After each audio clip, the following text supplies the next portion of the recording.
আসসালামু আলাইকুম। বঙ্গভবনে জামাতে নামাজের ইমামতি করেছেন বাংলাদেশের সেনাপ্রধান জেনারেল ওয়াকারুজ্জামান। আর এটি নিয়ে এক গ্রুপ তারা তুমুল সমালোচনা করে যাচ্ছে। তাদের এই সমালোচনার জবাব দিয়েছেন বিএনপি নেতা ডক্টর ফাইজুল হক। সুপ্রিয় দর্শক, ডক্টর ফাইজুল হকের মুখ থেকে আমরা জেনে আসবো বিস্তারিত। সেনাপ্রধান জেনারেল ওয়াকারুজ্জামান সাহেব বঙ্গভবনে নামাজের ইমামতি করে এখন কারো কারো কাছে বিপাকে পড়েছেন। মনে হচ্ছে যেন তার নামাজে পড়ানোর দৃশ্যটা দেখে অনেকেরই অসহ্য হচ্ছে, সহ্য করতে পারছেন না। মূলত যারা সহ্য করতে পারছেন না তারা জেনারেল ওয়াকারুজ্জামান সাহেবকে শুরু থেকে আজ অবধি সহ্য করতে পারছেন না। সারা বাংলাদেশ যখন প্রশংসায় পঞ্চমুখ সেনাপ্রধানের এই সুন্দরতম কাজের জন্য বাংলাদেশের প্রত্যেকটি প্রান্তে আমাদের যুবক, তরুণ, শিক্ষক, ছাত্র, ছাত্রী, বয়স্ক সবাই মিলে যারাই একটু অনলাইনে অ্যাক্টিভ থাকেন প্রত্যেকেই আজকের তাকে নিয়ে পোস্ট করছেন, তার প্রতি শুভকামনা জানাচ্ছেন এবং তার এই কাজটিকে বাংলাদেশের মানুষ বেশ ভালোভাবে নিচ্ছেন। সেই সময়ও কিছু কিছু নাগরিক, কিছু কিছু মানুষ তারা তাকে প্রশ্ন তুলে দিচ্ছেন যে এই নামাজটা আসলে কোন উদ্দেশ্যে উনি পড়িয়েছেন, ওনার ভিতরে ভিন্ন কোনো উদ্দেশ্য আছে।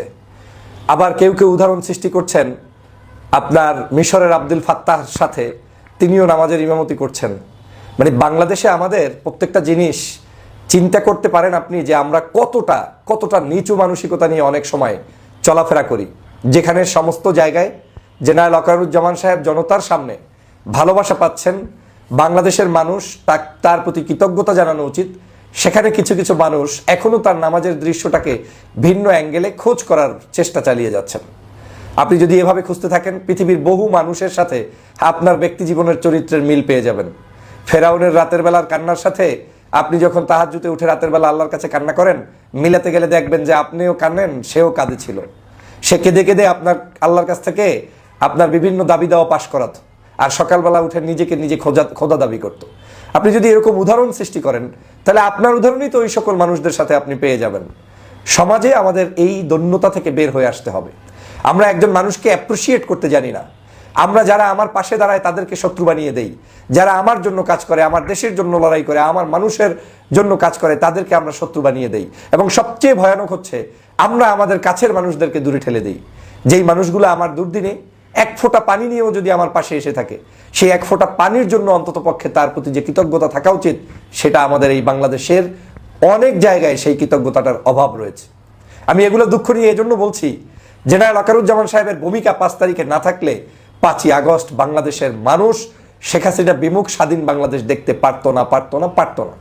এটা যত বড় আপনি শক্তিশালী হন, আপনার কথার জোর থাকতে পারে, আপনার বক্তব্য জোরে থাকতে পারে, আপনার অনেক কিছু থাকতে পারে, কিন্তু এত সহজ নয় একটা দেশ সমগ্র সেটআপ, পুলিশ, বিজিবি, র্যাব, সেনাবাহিনী, অন্যান্য সকল বাহিনী, যেই সেটআপগুলোর সবগুলোই আওয়ামী লীগের, শেখ হাসিনার হাতে গড়া, সেই সকল সেটআপ ভেঙে চুরে চুরমার করে দিয়ে একটি সরকারকে তাড়িয়ে নতুন কিছু সম্ভাবনা তৈরি করা, এটা এত সহজ নয়।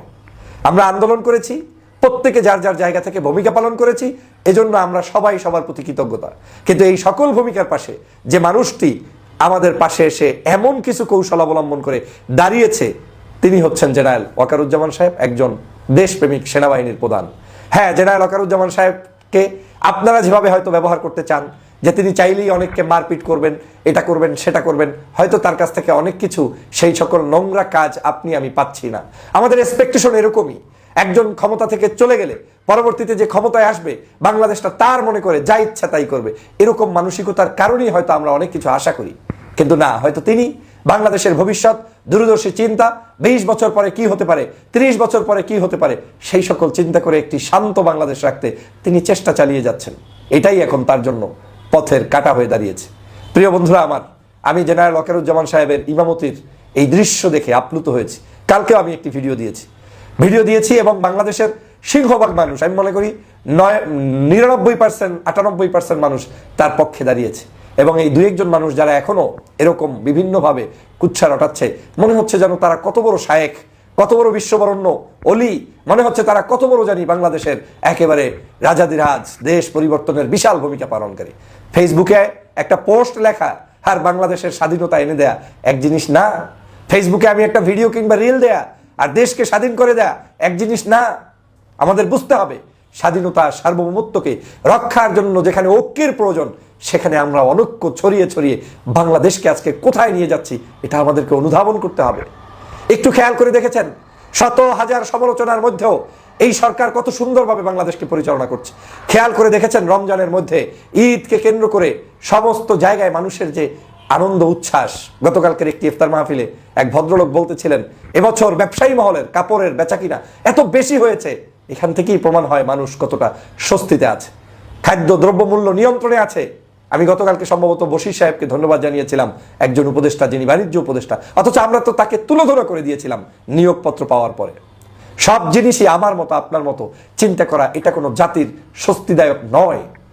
আজকে সেজন্য বলছি, জনাব জেনারেল ওয়াকারুজ্জামান সাহেব বাংলাদেশের এমন জায়গায় একটি ইমামতি করলেন, এবং এটা একটা সিম্পলি ইমামতি ছিল, হয়তো পরিকল্পনা না, কিচ্ছু না, হয়তো 10 জন 20 জন মানুষ ওখানে বা 50 জন মানুষ গিয়ে উপস্থিত হয়েছে, সাথে সাথে নামাজ পড়াও। জেনারেল ওয়াকারুজ্জামান সাহেবকে হয়তো পিছন থেকে রাষ্ট্রপতি কিংবা যে কোনো ব্যক্তি সবাই মিলে বলেছেন আপনি সামনে যান, কারণ তারা জানেন তিনি একজন আমলি পরহেজগার মানুষ, তিনি একজন ধর্মচর্চার মানুষ, অতএব তাকে সামনে দিয়েছেন। এই জিনিসটাতেও অনেকেরই অসহ্য, এই যাদের এই ধরনের রোগ এবং মানসিকতা, তারা কোনোদিন সফল হতে পারে না। তো একটা জিনিস দেখবেন, তারা শুধু দেশে গ্যাঞ্জাম পাকাতে পারে, দেশের মধ্যে অশান্তি সৃষ্টিতে। আমার কাছে আওয়ামী লীগের যে ভূমিকা, তার পাশাপাশি আমাদের কিছু মানুষ যারা সত্যি সত্যি আমাদের দেশের বাস্তবতা না বুঝে বিভিন্ন কাজ করে, তাদের ভূমিকাও অনেক। এই অশান্ত বাংলাদেশ আমরা চাই না, বাংলাদেশকে শান্ত রাখতে হবে। এই বাংলাদেশের সবাই পালিয়ে যাবে, সবাই চলে যাবে এমনটা নয়। এই বাংলাদেশে আমরা অপরাধীকে অপরাধী হিসাবে সাব্যস্ত করব, বাকি মানুষগুলো নিয়ে আমাদেরকে চলতে হবে। আমাদের এই সোনার বাংলাদেশ গড়তে হবে, আমাদের এই বাংলাদেশের প্রত্যেকটি জায়গায় আমাদেরকে ঐক্যবদ্ধভাবে এগিয়ে যেতে হবে। প্রিয় সহযোদ্ধা ভাইরা, অতএব যারা যারা আজকের সেনাপ্রধান জেনারেল ওয়াকারুজ্জামানের এই সুন্দরতম দৃশ্যটি দেখে আবেগ আপ্লুত হয়েছেন, ধন্যবাদ জানাচ্ছেন, পোস্ট করছেন, আপনাদের সকলের প্রতি শুভকামনা। শোনেন, অ্যাপ্রিসিয়েট না করলে বড় হতে পারবেন না। আমি আপনার জন্য ভালো কোনো কাজ করছি, আমাকে আপনি স্টিল নেগেটিভ নেগেটিভ বলতেই থাকবেন, তা আমি আপনার জন্য কোনো উপকার করলে সেটা যদি নেগেটিভ বলতে থাকেন, মনে কি কষ্ট পায় না? বাংলাদেশের প্রত্যেকটি মানুষের উচিত, যারা এই দেশের জন্য লড়াই করে কাজ করে, তাদেরকে নেগেটিভলি উপস্থাপন না করে বরং তাদের পাশে দাঁড়ানো। প্রিয় সহযোদ্ধা ভাইরা, অতএব ঈদকে সামনে রেখে আমাদের সকলের হানাহানি, আমাদের ভিতরের সকল ধরনের অহংকার, মানুষকে বিতর্কিত করার মানসিকতা পরিহার করে ঈদকে আমরা একটি সুন্দরতম আনন্দে রূপান্তরিত করি। সবাইকে ধন্যবাদ। ঈদ মোবারক। সুপ্রদর্শক, সেনাপ্রধানের এই নামাজের দৃশ্য আপনারা কিভাবে দেখছেন, অবশ্যই আপনাদের মূল্যবান মন্তব্য কমেন্ট বক্সে হবে। সবসময় সত্য নির্ভর তথ্য পেতে স্বাধীন বাংলা টিভি ইউটিউব চ্যানেলটি সাবস্ক্রাইব করে আমাদের সাথে থাকুন। আসসালামু আলাইকুম রহমতুল্লাহি ওয়া বারাকাতুহু।